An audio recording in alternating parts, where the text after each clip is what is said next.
హల్లెలూయా. పరిశుద్ధాత్మ దేవుడు మనతో ఎంతగా మాట్లాడుతున్నాడు. వంకర త్రోవల వలె ఉండవద్దు, నీతిమంతుల వలె సరైన మార్గములో నడవటానికి దేవుడు కృప చూపించగలుగును కాక, ఆశీర్వదించబడుదురు కాక, కృప కలుగును కాక, ఆయన నామములో విస్తరింపబడును కాక. అదే సామెతల గ్రంథం 4:7 ఒక మాట చదివి నేను ముగించేస్తున్నాను, త్వరగా ముగించేస్తాను.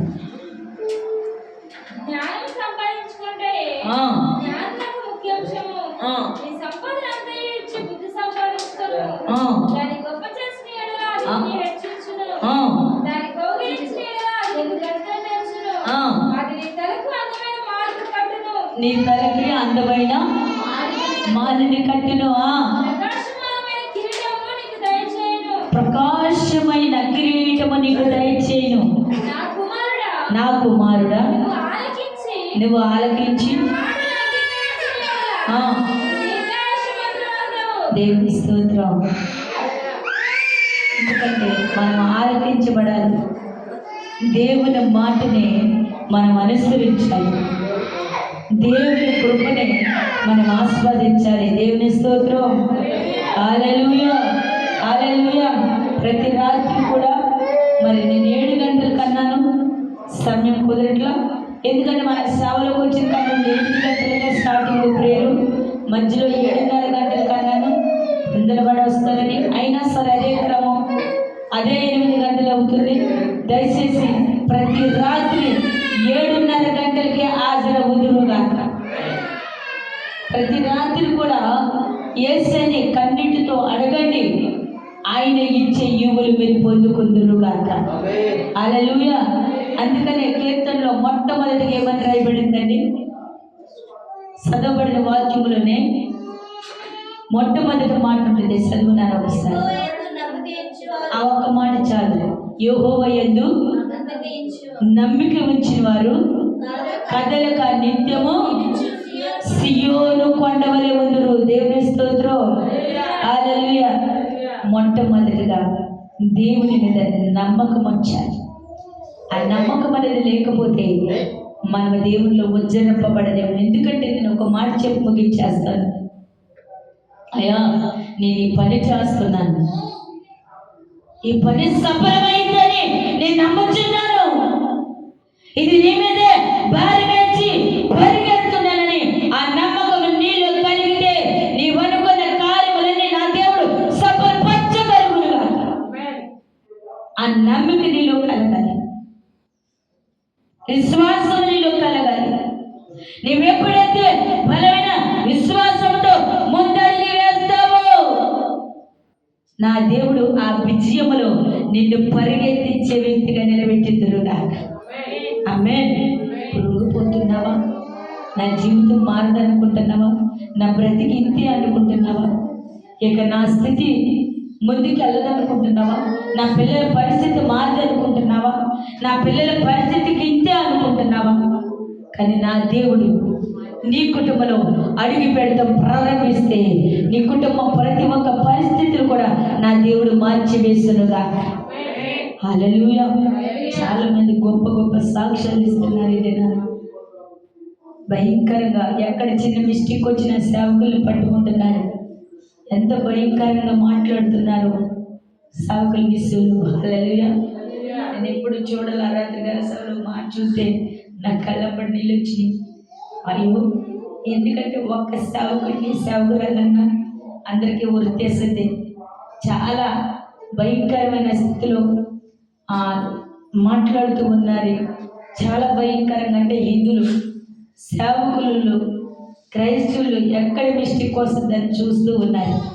దయచేసి దేవుని యందు నమ్మిక ఉంచితే అనేకమైన వారు కాదు, లక్షలాది ప్రజలు కాదు, ప్రపంచకమే ఏకమైన నా దేవుని హస్తము బలముగా నింపబడుదురుగా. హల్లెలూయా, హల్లెలూయా, హల్లెలూయా, హల్లెలూయా. అందుకే నేను చెప్తూ ఉంటే నాకు చాలా ఇష్టమైన మాట, ఏబు దగ్గరికి రావాలంటే రికమెండేషన్కి ఎక్కడికి వెళ్ళింది? యెహోవా దేవుని దగ్గరికి వెళ్ళింది రికమెండేషన్కి. కానీ మన దగ్గరకు వస్తాక ఏ రికమెండేషన్ అవసరంలా. అదందరికి అదే వచ్చి దూరపడిపోతుంది. ఎందుకంటే ఒక యేసు ప్రభుల వారు నా దగ్గరికి వచ్చి అడుక్కోక వెళ్ళిపోయామని అడగడానికి కూడా అక్కడ లేదండి. దేవుని స్తోత్రం. హల్లెలూయా. అయ్యా నిన్ను అడగవలసిన పని లేదు. ఎందుకంటే వీరి మాటలో, చూపులో, తలంతులో, ఆలోచనలో, నడకలో, పడకలో జారిపోతున్నారు కాబట్టి నీ దగ్గరకు వచ్చి రికమెండేషన్ చేయవలసిన అవసరం లేదు. హల్లెలూయా. యేబు యథార్థవంతుడు కాబట్టి, విశ్వాసవంతుడు కాబట్టి, ఆయన మాటలో కూడా తునీకరించబడిన వ్యక్తి కాబట్టి, అందుకే నీ దగ్గరికి వచ్చి నేను బ్రతిమాలవలసి వచ్చింది. వీరి దగ్గరికి వచ్చి నేను బ్రతిమాలవలసిన అవసరము లేదు. హల్లెలూయా. కానీ ఆ కృప మనం పొందుకోవాలంటే ఆ దీవులు, యేబుకొచ్చిన దీవులు, యేబుకొచ్చిన కృప, యేబు దగ్గరికి వెళ్ళడానికి అపవాది దేవుని దగ్గర ఎలా ఇదిగో కన్నీరు కాచి బ్రతుకులాడిందో అలాంటి కృప దీవెన మనకి కావాలంటే ఆయన హస్తములో మనము నివాసం ఉందురుగాక. విశ్వాసములో కోల్పోకుండా పట్టుదలతో నిలబడినట్టయితే అపవాది చేతి నుండి తప్పించబడుదురుగాక, ఆ బంధకాల నుండి విడిపించబడుదురుగాక. సంఘాన్ని శోధించగా సువర్ణంగా మార్చగలవాడిని. ఈరోజు ప్రియ సహోదరి సోదర, నీవెప్పుడైతే యెహోవా మాట శ్రద్ధగా వినినట్లయితే నిత్యము సియోను కొండ వలె కదలక ఉండవు. దేవుని స్తోత్రం. ఈరోజు దేవుని మాటలు నువ్వు వింటున్నావా ప్రియ సహోదరి సహోదర? ఈ లోకం వైపు చూస్తున్నావా? ఒక్కమారు మరొక్కమారు ఆ మాట జ్ఞాపకం చేసుకోండి. దేవుని దగ్గరికి వెళ్ళింది అపవాది, యేబు దగ్గరికి వెళ్ళటానికి రికమెండేషన్కి వెళ్ళింది. ఈరోజు నీ దగ్గరికి అపవాది రావాలి అంటే అదే యేబు కోసం రికమెండేషన్కి వెళ్ళింది ఆ సాతాను మరలా నీ కోసం నా కోసం దేవుని ఎదుట నిలబడుదురుగాక. మహిమ కలుగును కాక, కృప కలుగును కాక. ఈ కొద్ది మాటల ప్రభు దీవించబడుదురుగాక. ప్రార్థన చేసుకుందాం. తల్లి వచ్చినట్లయితే మిగిలి పరిశుద్ధుడా, మోహనతుడా, ప్రేమ కలిగిన దేవ, దయగల రక్షకుడాన్ని కొందనాలు అయా. నీ బలిష్టమైన రెక్కల కింద ఆరోగ్యాన్ని హస్తం కలగజేస్తున్నాం. స్తోత్రాలయ్యా. ఇప్పటి వరకే మధురమైన మాటలు అయా నిత్యము సియోను కొండలే కదలసుగా నిలబడతారని వాక్యం చదివించావు. అటుకురు పట్టు తల్లిత మాకు దయచేయండి అయా. ఇదిగో ఎన్న వాక్యాల హృదయమైన ఫలం మీద రాసుకుని కృప చూపించిన సాయం చేయమని నజరేయుడైన యేసు నాథుని పేరిట అడిగి వేడుకున్నాము తండ్రి. ఆమేన్. హల్లెలూయా.